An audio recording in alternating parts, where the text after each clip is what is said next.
Hey, this is Mark at the Practical Still. We're opening up another bottle, and this one's going to be kind of interesting. So a while back, Knob Creek went back to age statements on some of their whiskeys. So there's a 9-year-old small batch bourbon. There's a 12 that I think started off as a limited edition, but has now become a permanent part of the lineup. And there's also this 15-year-old limited edition whiskey. This one, 15 years of aging. It's at 100 proof. And it does say limited edition, but there's also a little note on the bottle that there's a release number, KC001. So maybe this one will sneak in and be a permanent addition to the lineup.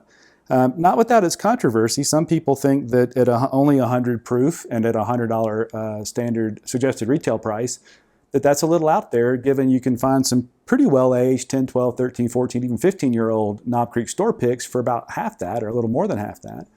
But I happen to be pretty excited about it. I like Knob Creek bourbon. I like most of the small batch collection from being, this is the part of that Booker Noe kicked off in the 80s of Knob, Booker's, Basil Hayden, and Baker's. Baker's has now become a single barrel, but Knob's still part of that small batch collection. I would like to see more well-aged whiskeys coming out from the stock lineup, just because, single barrel from a store pick or a restaurant pick or a club pick doesn't mean it's wonderful just because it's a single barrel. It depends on who's picking that barrel. And frankly, it's a little weird these days. Some people, they post things looking for any store pick of some brand.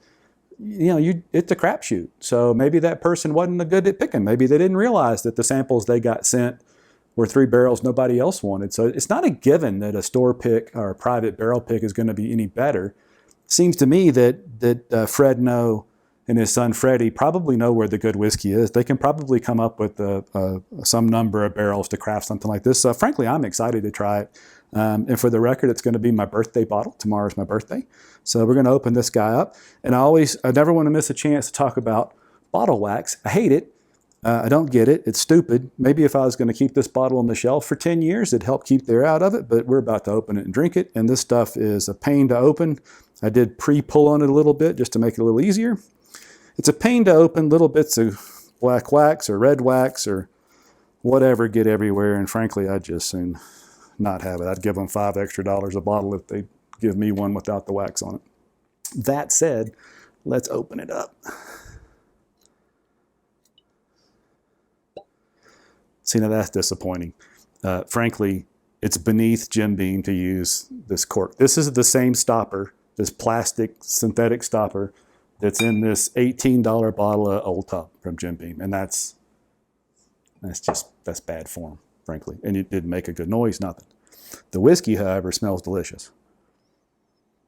Yeah, that smells good.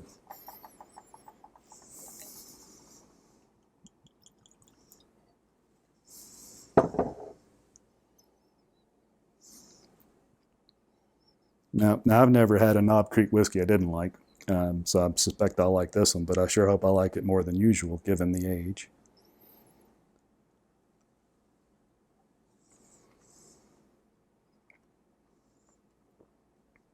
Oh. That's outstanding.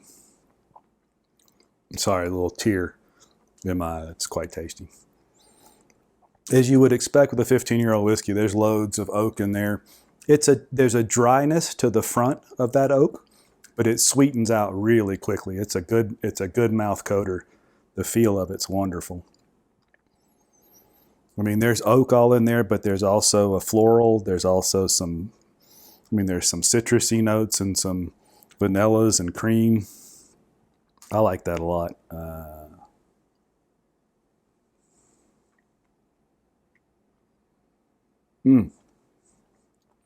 Well, I am very glad we opened that. Oh man, that's good. So sure, there's probably a Knob Creek store pick. Somebody grabbed just the right barrel and it's outstanding. This one, readily available. Yes, it's $100. That's a little steep in today's bourbon market. $100 for a 15-year-old whiskey from a quality distillery, not out of the realm of what's reasonable or practical. And it is absolutely delicious. So I'm happy we opened that one. We're going to live with this for a while. We'll drink on it a bit.